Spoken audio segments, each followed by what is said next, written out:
আরে বাবা, মাথায় রাখিসি সেই জন্যই তো তোমাকে করছি যে তুমি সাজেদাক ফেরত দিয়ে আসো। সাজেদাক ফেরত দিয়ে আসলি পরে ওরা সাথে সাথে টগরে ছেড়ে দেবে। বাদশাক তো ওরা এই খবর দেওয়ার জন্যই ছেড়ে দিছে, বুঝতে চাও না? তোমারও তো একটা বিষয় বোঝা লাগবে, শোনা মাই লাভ। এরা তো একটা ট্যাবও বের করে। হুম, হাতের অস্ত্র তো ছাড়িয়ে দেওয়া যাবে না। তারা আগে আমাদের ছোট ভাই টগরে ছাড়বি, তারপর আমরা কুসুমের ব্যাটাক ছাড়বো, এটাই ফাইনাল। তোমার কথাবার্তা শুনে মনে হচ্ছে তুমি নতুন করে আর একখান ভেজাল বাঁধাবার জন্য এই ধরনের কথাবার্তা করছো। আচ্ছা, তুমি আমার একটা কথার উত্তর দাও। টগরের তারা বাড়ি ধরে রেখে কি করবে? পুজো করবে নাকি তাগের বাড়ির মেয়ের সাথে বিয়ে দিয়ে ঘর জামাই করে রাখবে তার? তারা যদি এই ধরনের কোনো চিন্তা করে, বিশেষ বাড়িকে আগুন জ্বলা দিয়ে ধুলের সাথে মিশে ফেলা দেওয়া হবে। কথাটা মনে রাখো। আরেকটা কথা, কুসুমের ব্যাটাক তারা পায়ে গেলি পরে আমাগরে ভাই টগরে কিন্তু তারা গুমো করে ফালা দিবে পারে। এই কথাটা তুমি বুঝতে চাও না কিছুর জন্য?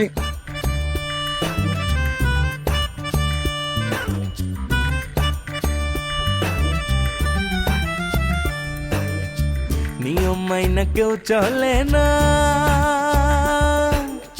সুযোগ পাইলে কেউ ছাড়ে না। হেই, গোলমাল আর তাল বাহানা, তর্কে কেউই হারতে চায় না। আজব ঢঙ্গে চলছে সব দেখো না। হেই, উচিত কথা কহিলে সব বেজার হইয়া যায়। কেউ জানে না কার মন কি চায়, দ্বন্দ্ব লাগলে হিটলার হইয়া যায়। কেউ জানে না কার মন কি চায়, দ্বন্দ্ব লাগলে হিটলার হইয়া যায়।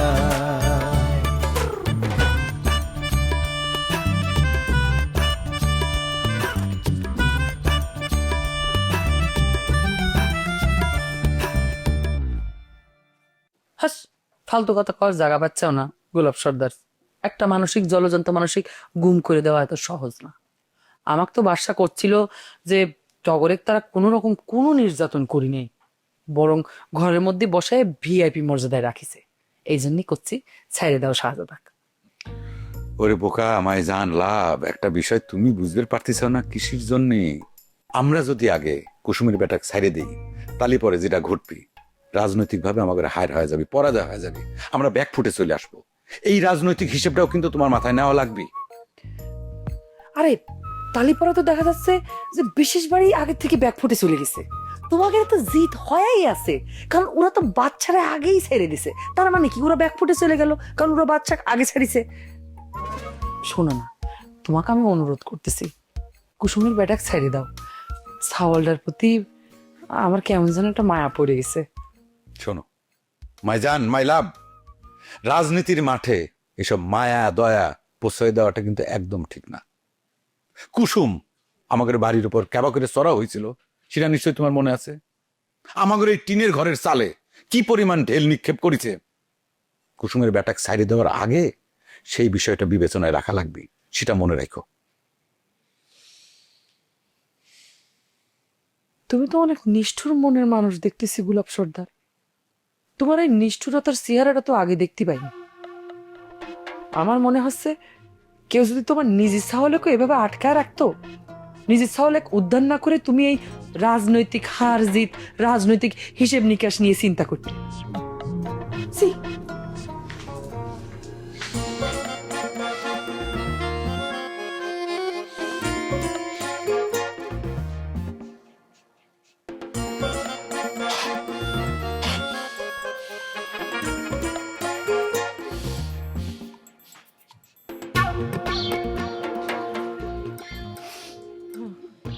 দেখলে তো আব্বা,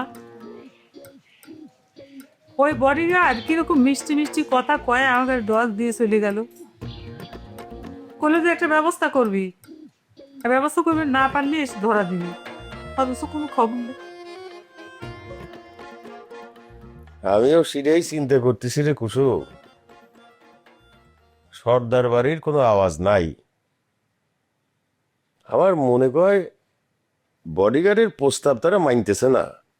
আরে বডিগার্ড তো কয়েই গেল আব্বা যে শাহজাদা ও যদি ছাড়াবার না পারে তাহলে ও স্বেচ্ছায় কারাবরণ নেবে, মানে হচ্ছে সে সাইদে আইসা আবার ধরা দেবে। আর ধরা দিছে, ছাড়া পাওয়ার জন্য মানুষ কত রকমের কথা কয়।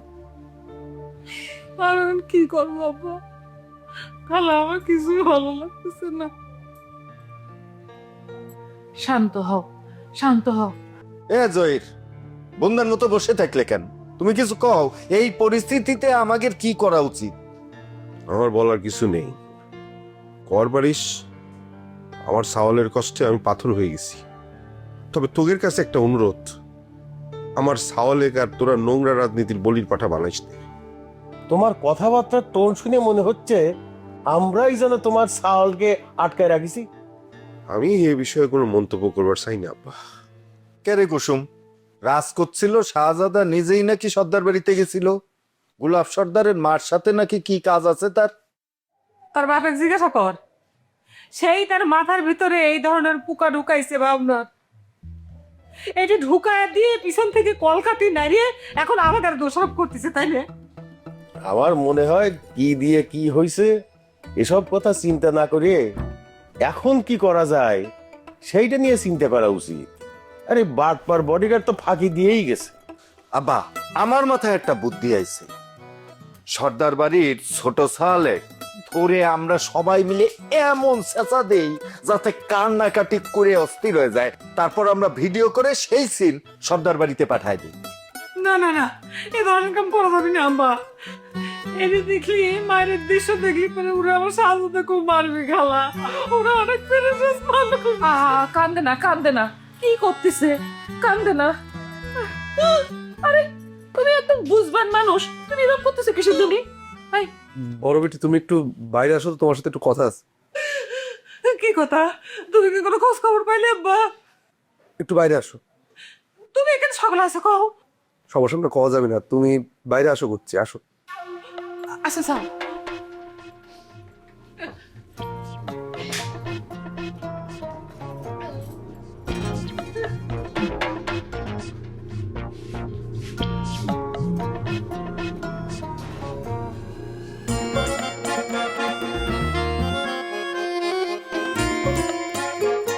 তুমি কিসের জন্য বিশ্বাস বাড়িতে গেছিলে?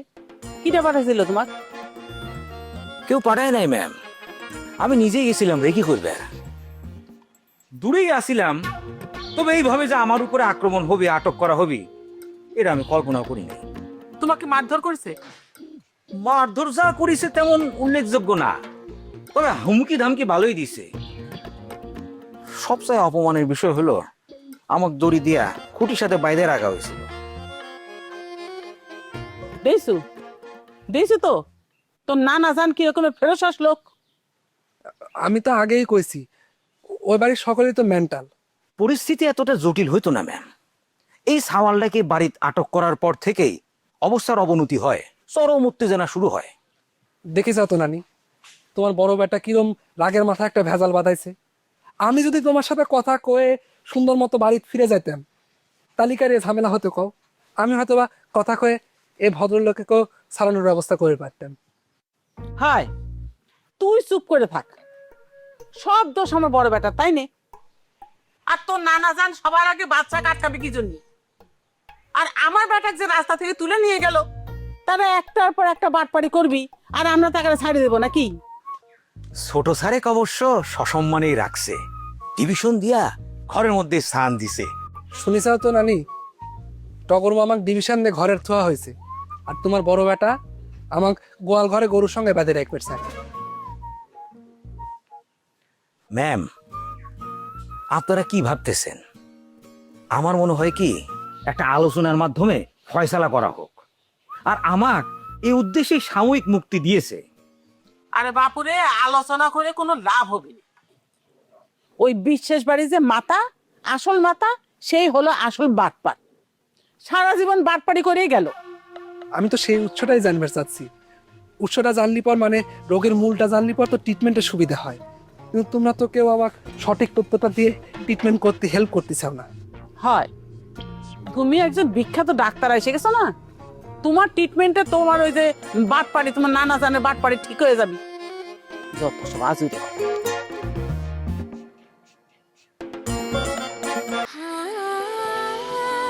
সময় বদলে যায়, কিন্তু আভিজাত্যের মানে এক একই থেকে যায়। স্মরণের ছোঁয়ায় তোমার উপমায় বদলে দিলে যে আমার। স্যান্ডেলিনা সো, রূপচর্চায় আভিজাত্য।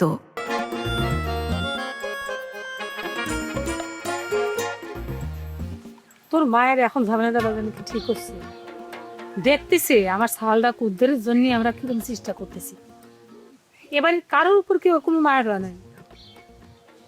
আমি তো শাহজাদার বিষয়টা তার কাছে বোঝানোর চেষ্টা করেছিলাম, কিন্তু সে তো নাসুর বান্দা। তোর মা যে বাপের বাড়ি যাবে চাচ্ছে, সেটা কি তোর বাপ জানে? সেটা তো আমি কবে পারবো না। তো আমার মনে হয় আব্বা জানে না। আমি তোর মায়ের এত বড় নিষ্ঠুর ভাবিনি রাজ। আমার ছালটা সর্দার বাড়ি আটকাতে হয়েছে, সে তো আমার পাশে এসে একটু দাঁড়ালেই না, উল্টে এখন সে তো বাপের বাড়ির যাওয়া নিয়ে এত একটা ভেজাল করতেছে। আমি যত শুনতেছি তত অবাক হচ্ছি। অবাক তো আমিও হচ্ছি বড় বেটি। আমি উল্টে তার কথা মতো গোলাপ সর্দারের ঘড়িটাও কিন্তু ফেরত দিয়ে আইছি। তারপরে কওয়া নাই বলা নাই, হঠাৎ করে সকালবেলা করছে যে সবকিছু গুছাইলে আমি বাড়া যাবো। সে নিজে যাবে যায়, তোকে টানতেছে কিসের জন্য? তুমি এখনো বুঝতেছেও না বড় বেটি, সে এইসব করতেছে তো আমাকে এখান থেকে সরানোর জন্য। আমি যাতে এই মারামারিতে না যাবার পারি সেই জন্য তো আমাকে নিয়ে যাওয়ার জন্য এরকম জোরাজোরি করতেছে। শুনে খুব ভালো লাগলো। তোর মায়ের মনোভাব যদি এইটাই হয়, তাহলে বিশেষ বাড়ি ধ্বংস করার জন্য সর্দার বাড়ির লোকজনকে লাগবে না।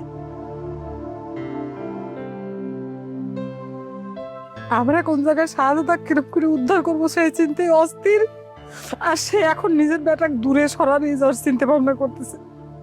মানুষ এত স্বার্থপর হয় কিরকম করে রাজ? এখন আর এইসব কথা কয়ে কি লাভ? সবার সামনে কথাটা করলে ভেজাল বাঁধতো, সেই জন্য আমি তোমাকে এখানে নিয়ে এসে একা একা করলাম। তুমি কি আমার আম্মার সাথে একটু কথা কবে নাকি বিটি? না, যে আমার এত বড় বিপদের সময় আমার পাশে এসে একটু দাঁড়াইলো না, শাহাদাত নিয়ে একটা কথা কইলো না, তার সাথে আমি কথা কবে ইচ্ছে করতেছে না। তুই যা, আমি তোর বাবার সাথে কথা কব না। তালিবারে আমি এখন কাম করি বড় বেটি।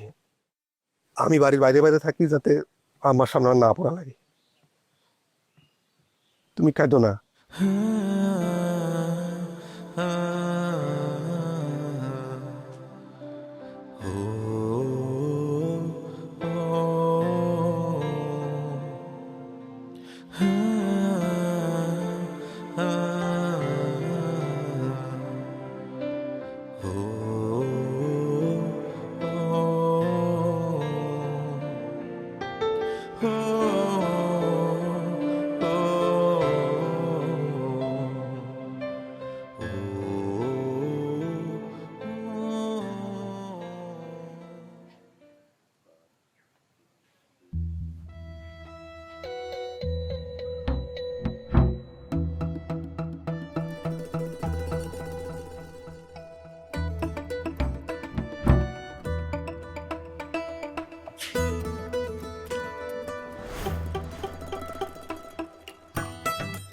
ভাই কি প্রিয়জনের সাথে ফোনে কথা কওয়া শেষ?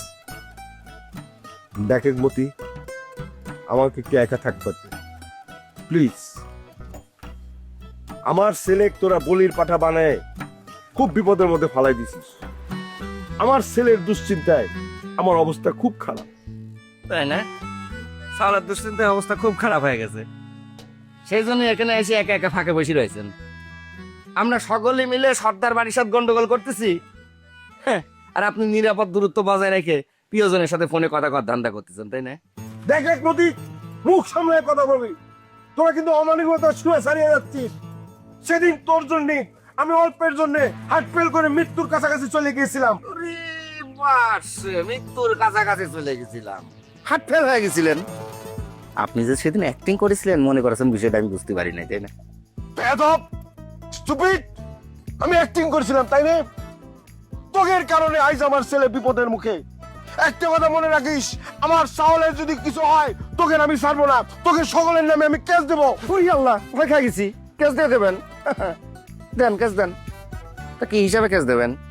আপনার সাওলের নাম তো শাহজাদা বিশ্বাস, নামখান ঠিক করে লিখতে পারবেন না তো? আমার নাম জহির খা, আমার সাওলের নাম হবে শাহজাদা খা। তোকে অনেক অত্যাচার আমি সহ্য করেছি, আর করব না। যেভাবে পারিস আমার সাওলেক আমার কাছে এনে দে, না হলে কিন্তু খুব খারাপ হয়ে যাবে, কই দিচ্ছি। দিলা ভাই এত করতেন না, এবার কিন্তু সত্যি সত্যি হাত ফেলা যাবে নি, বুঝতে পারিস। আপনার সাসপেন্ড হয়ে সাইজ হন নাই, তাই না? অসুবিধা নেই। আপনার সম্পর্কে যেসব তথ্য পাওয়া যাচ্ছে তাতে করে আপনি এমনি সাইজ হয়ে যাবেন না। তবে আপনার গেটার তো একখান বিষয় জানা রাখতেছি, আপনার সাওলেক কিন্তু ওই বাড়িতে কেউ ঠেলে পাঠায় নাই, সে তার নিজের ইচ্ছাতেই গেছে। আপনাকে আরো একখান জিনিস জানাতে চাই, আপনি আমার বাপের বিরুদ্ধে ষড়যন্ত্রের অংশ হিসাবেই আপনার সাওলেক ব্যবহার করেছেন এবং ওই বাড়িতে পাঠাইছেন, তাই না? এত বড় ধর্ম ডাকাতের কথা কৃষ্ণমূর্তি সহ্য হবি না। আমি দুর্বল অসহায় বলে সব অত্যাচার তোকে সহ্য করতেছি, কিন্তু মনে রাখিস প্রকৃতি কিন্তু সহ্য করবি না।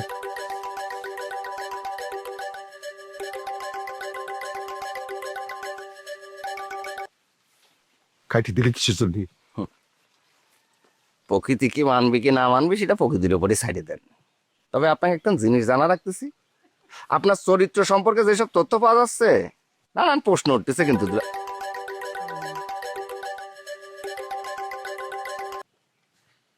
নানান প্রশ্ন উঠতেছে কিন্তু।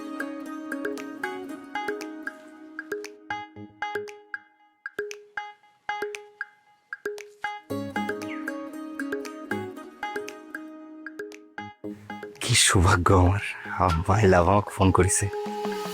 ফোন করেছো কিসের জন্য?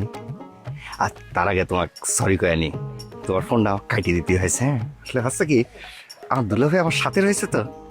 হ্যাঁ তোমাকে একদিন তোমার গেটার তো জিনিস জানা রাখতেছি। আমার দুলা ভাই লোকটা কিন্তু সুবিধা না, বুঝছো? খালি দেখো এখনো টাকা রয়েছে তো। মাইলা আমাকে ফোন করেছো কিসের জন্য?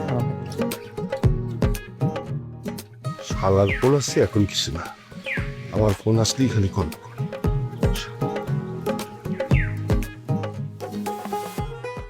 টাইম তো ওভার হয়ে যাচ্ছে স্যার, একটা সিদ্ধান্ত দেন।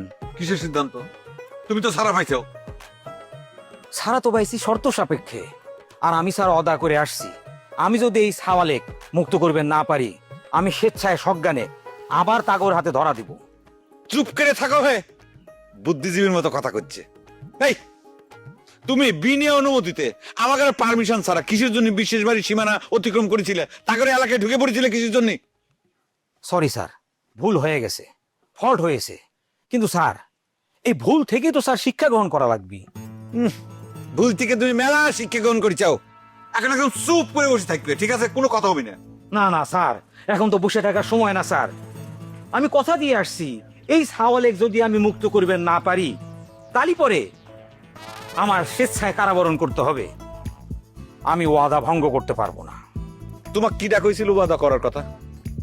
কার পারমিশনে তুমি ওয়াদা করে আইছিলে? আরে এই সাওয়াল তো স্বেচ্ছায় সর্দার বাড়িতে আইছিল, সেটা কি তুমি জানো? তাকে কইছাও? সরি ম্যাম, এই তথ্যটা আমার জানা ছিল না। আমি একটা কথা কবে চাই, ঝামেলাটা কিন্তু শুরু করেছিল গোলাপ মামা। এই তুই চুপ, তুই কথা করছো কিছুর জন্য? আমার মিটিং এর ভিতর তুই নাক গলাচ্ছ কিছুর জন্য? হ্যাঁ নাকি এখন পর্যন্ত কসম দেওয়া হয় না সেই জন্য, তাই না? একদম দাঁত ভেঙে দেবো থাপড়ায়। সিরিয়াস কিসের জন্য? আমার মনে হয় বাচ্চা ঠিক কথাই করছে। Thank you ma'am. কথা এখনো শেষ হয়নি বাচ্চা। Sorry ma'am. আমি করছি যে যা হবার হয়ে গেছে, আম্মা শাহজাদাক ছেড়ে দেওয়া হোক, ও যে টগরে মুক্ত করে নিয়ে আসুক।